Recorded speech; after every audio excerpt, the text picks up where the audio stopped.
What's up everyone? I wanted to make a quick update about Galvatron's shoulders because I'm seeing a bunch of the same comments and questions on my video as well as around the web. So first off, if you have a misassembled Galvatron, mine is correct because I changed it after I bought it, but it came misassembled. So if you have a misassembled Galvatron, yes, you can just rotate the shoulder just like that. So now mine is facing the wrong way because I already fixed it, but if it came facing the wrong way, it would now be correct.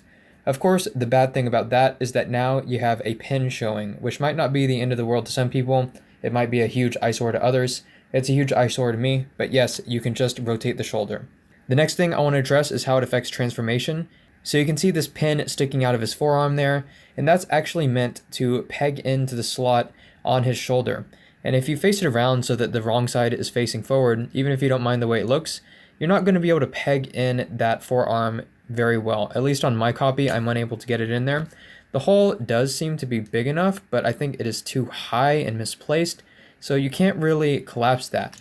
So when you have him in vehicle mode, or cannon mode I should say, and you're trying to fold up his arm, it won't be quite as neat as it should be. I'll show you here with the correct side facing out that it should just peg in cleanly to the top there, just like that, creating a very flush connection, allowing you to pull the tread out and then sort of lock that tread into place there into the arms. The tread does not lock super securely, but it does make a bit of a difference, and it makes a bit of a difference in terms of how flush you can make that connection. And so here is his cannon mode for context.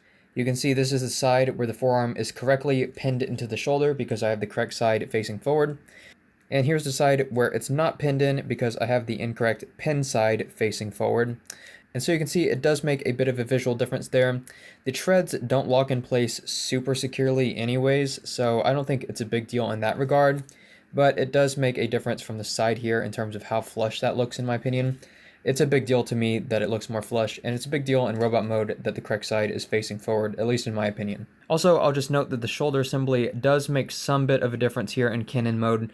As you can see, the incorrect assembly here would have the shoulder lower just as it's lower in robot mode, making the leg a bit longer, whereas it should be a bit shorter like this. So that doesn't make the biggest difference in my opinion, because you can just move the legs out a little bit or in if you want them to face up. And of course, in the movie and show, the cannon angles, and you can move the back there to angle it up more or down or more straight, however you want it. So it doesn't make that big of a difference, but if you want it to be accurate to how they designed it, then yeah, you would probably want the correct side facing forward, and you would be interested to know that the shoulder assembly does indeed make some bit of difference there in cannon mode, although not nearly as much as in robot mode in my opinion. So yeah, that's just a quick update on Galvatron's problematic shoulders. Good luck finding a correctly assembled one out there, and thanks for watching.